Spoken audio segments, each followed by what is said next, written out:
So, of all those different clustering approaches, when are the ones you're going to cover are the ones that you normally want to choose from, and what are the pros and cons? Yes, those are the general purpose algorithms that we're going to cover.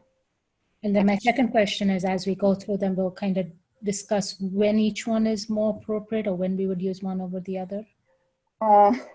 That's a difficult question. I cannot promise that, because I see you try different methods, because the thing is, those algorithms are designed for, we will see that, for example, partitioning methods often give you rounded shaped clusters. If your data represent that kind of clusters, then they are the best choice. The difficult part is we don't know whether our data is rounded, has rounded clusters, not have wiggly shaped or irregular shaped clusters. However, we do actually in the class going to introduce some of the visualization methods that can probably give us some ideas. There is not a prescribed roadmap. If your data set need this, do that. In general, in data mining and machine learning, there is no such a thing. You cannot, it's all dependent on your understanding of your data set and what you're trying to do. So the best advice that I can give you is to try different things.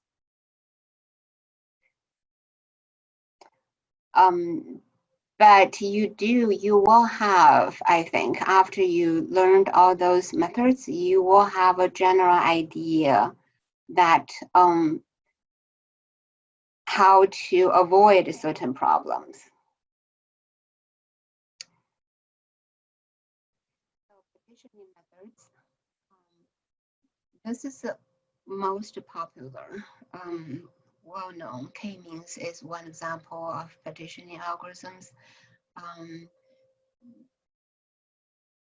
So the basic idea is to partition a database D of n objects into a set of K clusters. We need to know this K. So the K is a parameter that you gave to the algorithm, such that the arrow sum of square distance is minimized. So we want to ideally is to minimize sum of square distance, because we, as we mentioned earlier, all clustering algorithms are based on the notation of distance.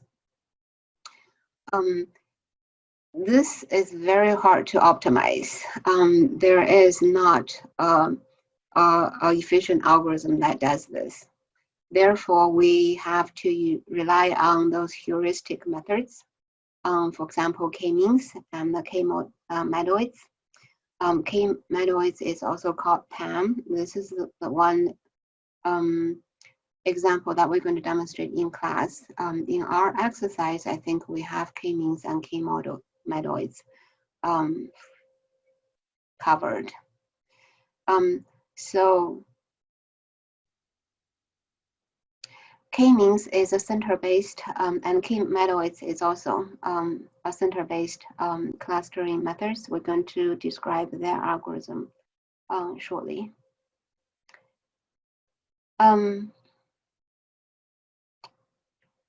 Okay. So as we mentioned earlier, when we run a K-means method, we need to let the system know what is the K, how many clusters we want the system to provide, to end up with. So once we gave this K to the system, I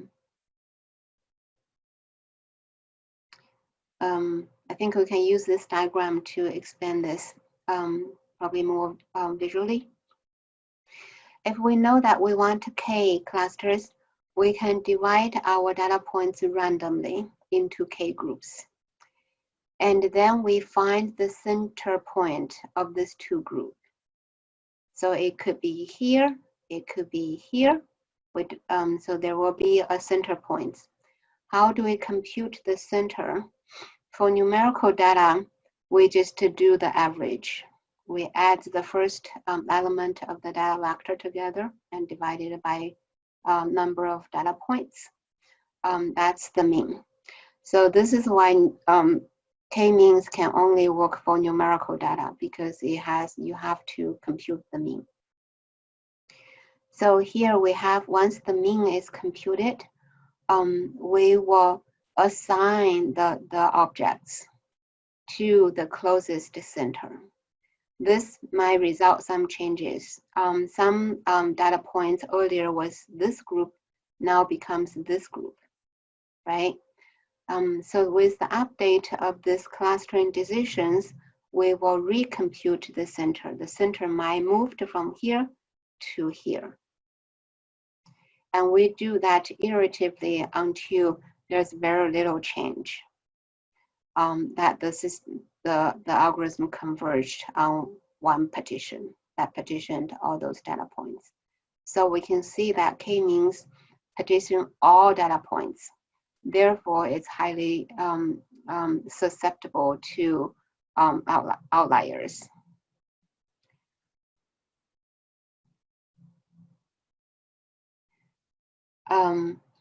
Sorry, a question. So, as you said, k-means works for numerical and not so much for categorical. So, if we have categorical, one has the option to, do something like a one-hot transformation versus use the medoids. Which one is typically better with if you have categorical data? Medoids is probably the preferred methods. However, medoids is computationally much more costly. When we look at the algorithm, you will see why it is that case. It actually finds the center point by enumerate all of the data points.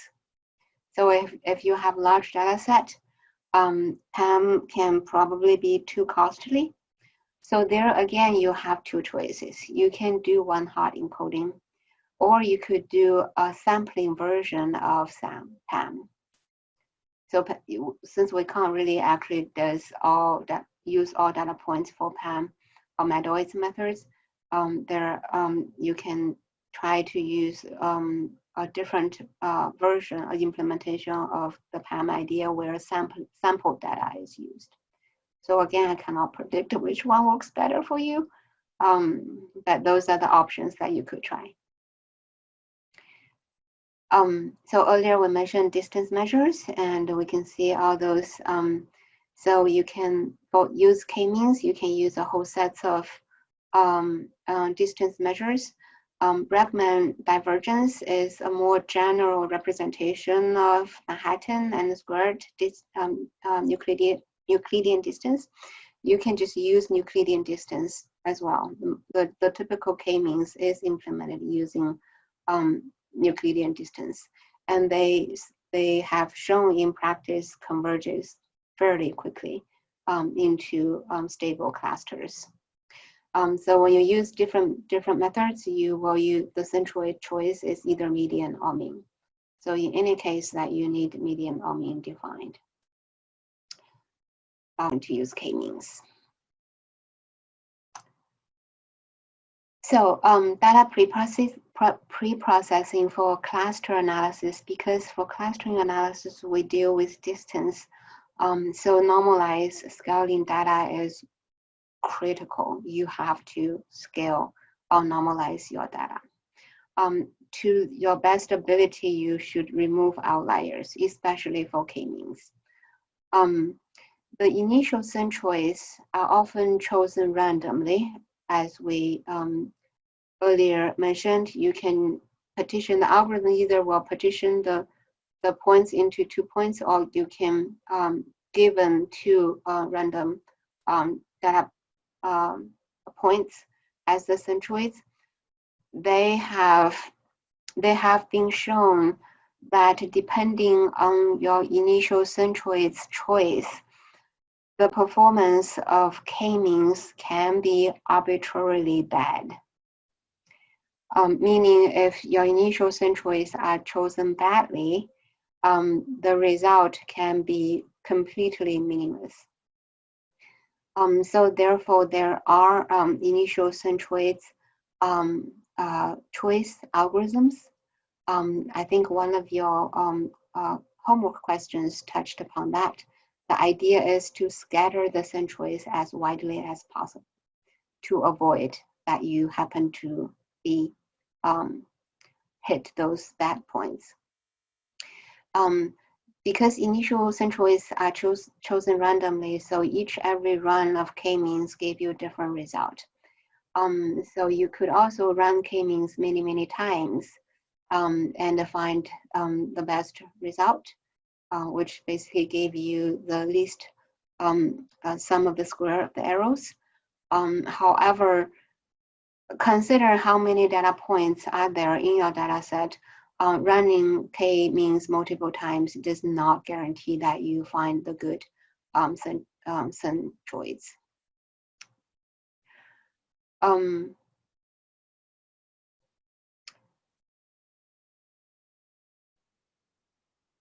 I think we covered all the rest of the things in the slides.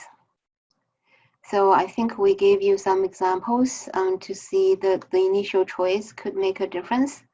So in this example, we chose the initial choice here, and through multiple iterations, the centroids has been moved to the desired place, and 3 clusters were formed. So this would be the best scenario. However,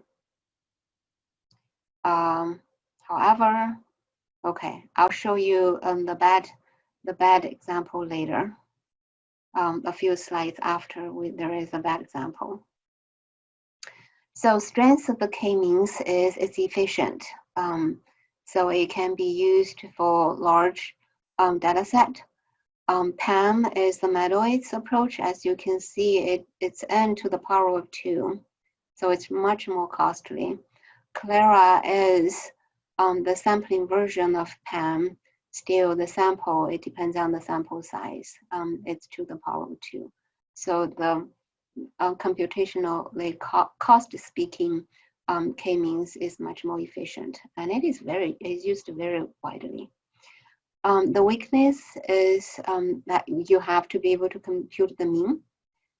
So if you don't have those means, if your data type does not allow you to compute means, then you will use k-modes.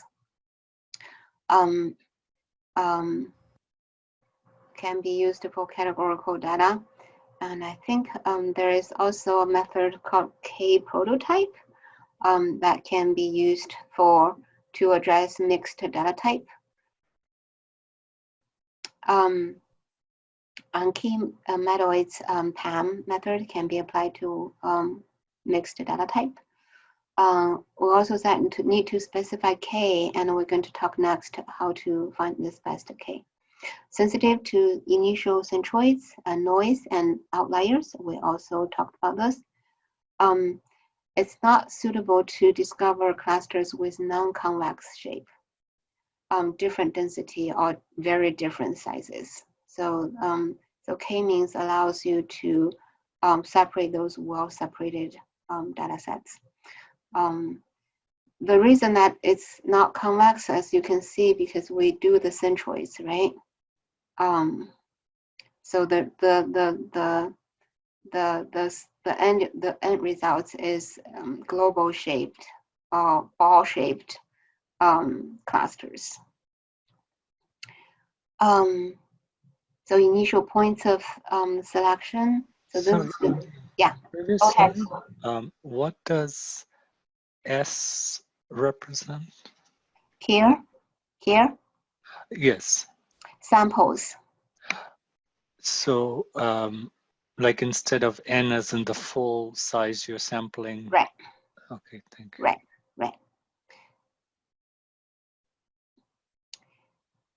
So when you have the lucky draw, your result is going to be so great. It's great.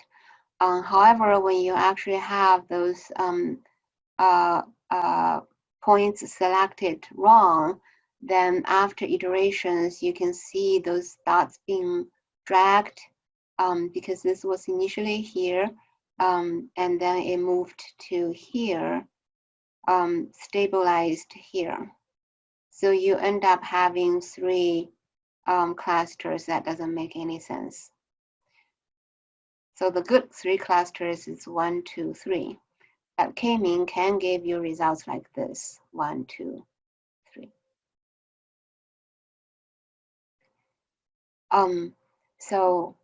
I think we also mentioned this solution to initial centroid problem. There is not a waterproof solution. So those are the heuristics that you could try. Multiple runs. You could select centroid one by one and select the new ones further apart from the existing one. This is related to the question in your homework. This has proven to show that the worst case scenario, your cluster will not be worse to a lower bound. And you could also use sample and use more expensive hierarchical clustering methods to determine the initial centroids, and then do the clustering using K-means. We're going to talk about hierarchical clustering shortly. It's more expensive, therefore you cannot run a large set using hierarchical methods. That's why you need to sample and use it, find the centroids, and then use K-mean for larger data set.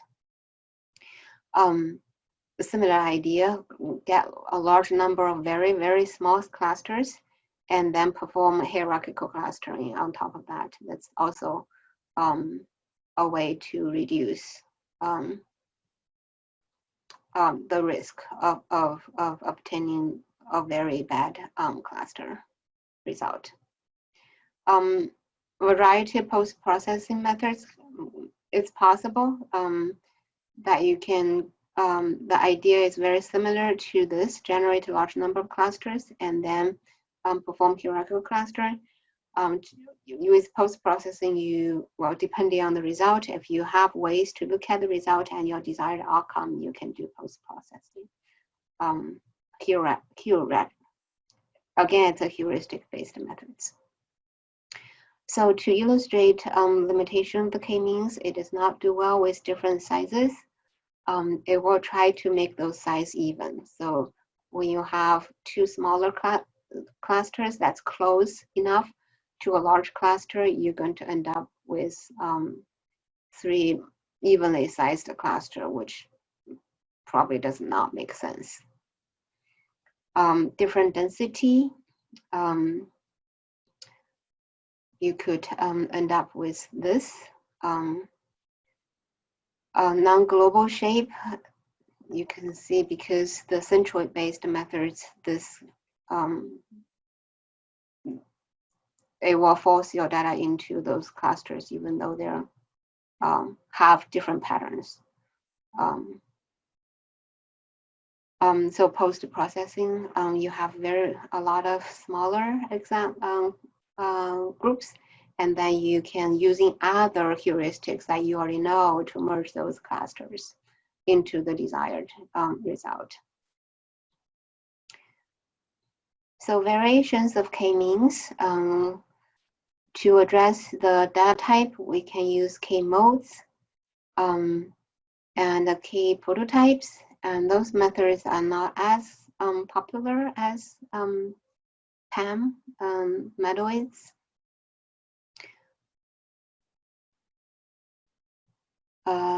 Outliers, we talked about this. Okay, K-metods. This is the method that we're going to introduce later, shortly, right after. Yeah, I think we can talk about K-metods and then have a break. So the idea,